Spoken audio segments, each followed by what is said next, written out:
Hi everyone, Joey here, and today we'll be installing GammaOS Next for the Anbernic RG DS. For those of you that are not familiar with GammaOS Next, it is a custom Android build that is available for a lot of different devices made by Gamma. And it's also based on Android 14 Lineage OS.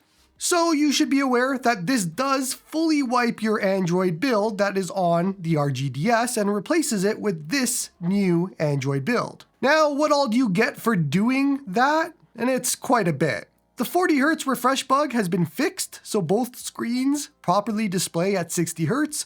Stock has this too, but GammaOS is the reason that stock has this, so you have it here as well. The touch panels now run at 120 Hz for smoother touch motion and gameplay. Makes it more responsive when you're touching the screen. You can set apps to behave like one single screen if you want to, which is pretty cool.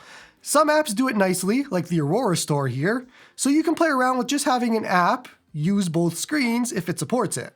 Drastic latency has been vastly improved along with better performance and smoother frame pacing, and along with this, if you remember my video on the Anbernic RG DS, I showed that Pokemon Black 2 was not running full speed when you had high resolution 3D rendering on. Well, now it does. There is still some hiccups with the audio here and there, but this is vastly improved, much better performance compared to stock. There are some quality of life improvements now with RetroArch being able to launch directly on the second screen. You have true actual multitasking, and there's more options for using the two screens. Like, for example, you can now use YouTube in a browser or the app on either screen and then RetroArch on the other screen without any weirdness happening. Or whatever apps you want to use on either screen, just set whatever screen they launch to.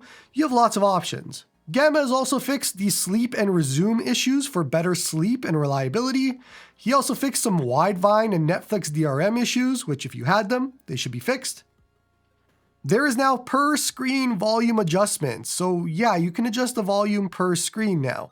Gamma's a wizard. There's also a built-in secondary screen launcher option as well. So for stupid reasons, I've set both screens to launch Daigisho, but you can set the second screen to launch any app or launcher. This is very similar to what Mjolnir has been doing for those of you that have been using the ESD second screen companion app. Gamma has his EQ support added for better improved audio quality. The keyboard is now pinned to the bottom screen, and there's a lot more. Gamma has a ton of things here. Now, one thing you should be aware of, there are improvements to DS titles as we talked about and showed before, but 3DS likely didn't get any improvements at all, so it's still not really a great 3DS system. This build is exclusive to Gamma's Patreon for 60 days as usual, so April 2nd is when this will be free for all users. So you will need to subscribe to his Patreon to be able to get the password that you need to do the steps today if you want to do it today. I think you've probably heard enough. This is a big improvement compared to stock, so there's no reason to stay on stock anymore. You want to do this. So let's go ahead and do it. One very quick thing, if you have ever used RockNix on your RGDS, you will need to unplug and replug the battery to get it to work with GammaOS according to Gamma's instructions. For everybody else, you're fine.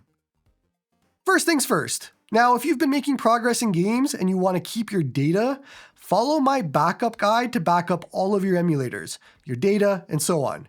That way you can restore them, since again, this is going to wipe everything off of your internal storage. Next, you are going to need an SD card for flashing.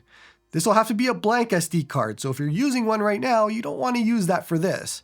16 gigabytes or larger will work just fine. We need this to flash, and so again, this is going to be wiped before, and then you can wipe it after. So just use any SD card that you have on hand as long as it's branded and at least 16 gigabytes.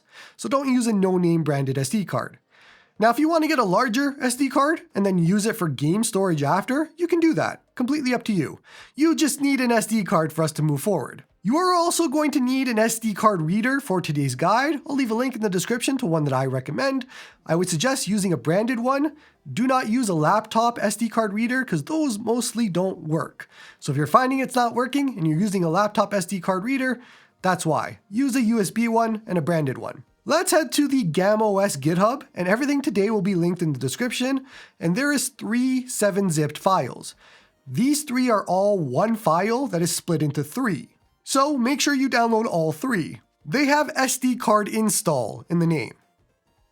Download 7-zip from the 7-zip website if you don't already have it, and then install it. You're going to need this to extract the files that we just downloaded. Now with 001, 002, and 003 in the same folder, right-click the one that ends in 001, 7-zip, and extract to folder.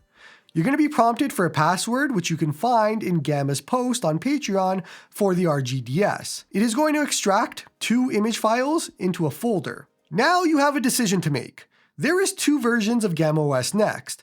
There is the full version, which includes the Google Play Store, and then the light version, which does not, but has the Aurora Store.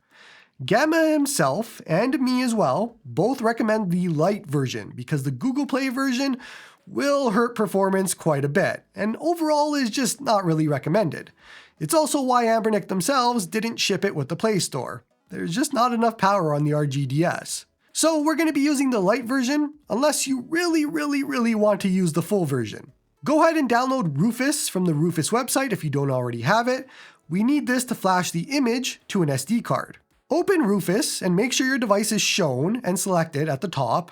It should match your SD card size. Mine was used for Onion OS in the past, so that's why it's named differently. Then click select and choose your light or full image file, whichever you're going with. Then just click start to flash the image to the SD card. This is going to take a few minutes. When that's done, safely eject the SD card from your PC, and then, making sure your RGDS is off, go ahead and insert the SD card into it, and then turn on the device. It is now going to flash the device, and you'll see installing system update on screen. This took me about 5 or so minutes. When the flashing is done, remove the SD card, it'll tell you on screen to do so. You can now use that SD card for whatever you want, and I'll show you in a second how to do so. The device itself will restart, and it'll take a while to boot as this is the first time it's setting everything up. Just go through the usual Android setup with your language and Wi-Fi and all of that sort of thing, and then there's a section to adjust your sticks if you want to, otherwise I just click continue. Wait for GammaOS Next to configure itself, then go ahead and click start. Let me take you through what is already pre-installed and all of that before you go off on your own. Digisho, the front end, is pre-set up and configured here, and so you can start by putting ROMs in the ROMs folder that is pre-configured on the internal storage, and they will show up here easily, and that's awesome. Now if you have an SD card that you were using with stock on the RGDS, you can now pop that in and just go about your business and use it. But if you want to use a branded new SD card, or maybe you want to use that SD card that we use for flashing, let me show you how to set that up quickly. Insert the SD card into the device, and then head to Android settings via the swipe down, storage, choose your SD card from the drop down, 3 dots, top right, format, and then format it. Now it's blank and ready to go. To set it up, head to the Files app, and you're going to see a ROMs folder on the internal storage that GammaOS ships with. It's empty, there are system folders all in here, and it's just meant to be an easy organization. So just copy that ROMs folder and paste it onto the root of your SD card. And there you go. Now you can fill up that SD card with all of your games, and off you go. Don't forget, if you are going to play disk-based systems in RetroArch, that you need to add your BIOS files to RetroArch, and that is in the RetroArch folder and then the system folder. I have a video on both ROMs and BIOS files if either of these things confuse you, and it's in the description. Now, if you did all of that correctly, in Digisho settings, in the library section, if you choose sync, it should find and sync all of your games from the internal storage or the SD card, your choice wherever you put them, as long as you follow my instructions. There are other emulators here like M64 Plus FZ, PPSSPP, and so on. Gamma has set up pretty much everything that you need, but if you need extra guides on how to do things in those emulators, I have them in the description. For hotkeys for these emulators, check Gamma's website for all of that. He has a list of all the hotkeys and what you can do. Now, I mentioned it before, but you also have the Aurora store installed, which is kind of a Play Store for all the things you need. You have Firefox pre-installed, and so you have all of the bare minimum of apps that you need to just get up and running. Really, all you need to do is add games and your BIOS, and you're off to the races. Now, I did show some things earlier in today's video, so let me show you how to access those. It is all available from the swipe down menu at the top. All you have to do is just push and hold on any of the tiles, or most of them at least, and you can get the real settings to do with them. But let's do a very quick overview. You can adjust the performance mode from max performance to balanced to power saving. I would keep this on max. The RG DS is slow enough without making it slower. Dual stack is where you can set apps to use both screens if you want, like how I showed off the Aurora store earlier. Split brightness lets you split the brightness slider for each screen to adjust them individually if you wanted to. Gamma shader applies a system level shader for everything, if you want that. I hate shaders, so no thank you, but I love you, Gamma. Slide over and there's more. Gamma has an EQ applied to improve the audio, but you can adjust the settings if you want. Immersive mode is on, and that just hides some taskbar stuff to give you a more console-like experience. Secondary apps is where you can set which screen apps launch to, so just enable or disable as you'd like here. Lastly, we have Launch Guard, and this is something that I would keep as default, but this helps avoid the issue with RetroArch crashing when you don't properly close it and then you launch another game. So it helps with a lot of new people getting used to RetroArch. And that's really all I have for you today. It's pretty simple. Just add your games, your BIOS files, and start playing as you were playing on stock. You're just getting benefits here, and that's really it. As always, big thank you to Gamma for fixing these devices, saving them from themselves.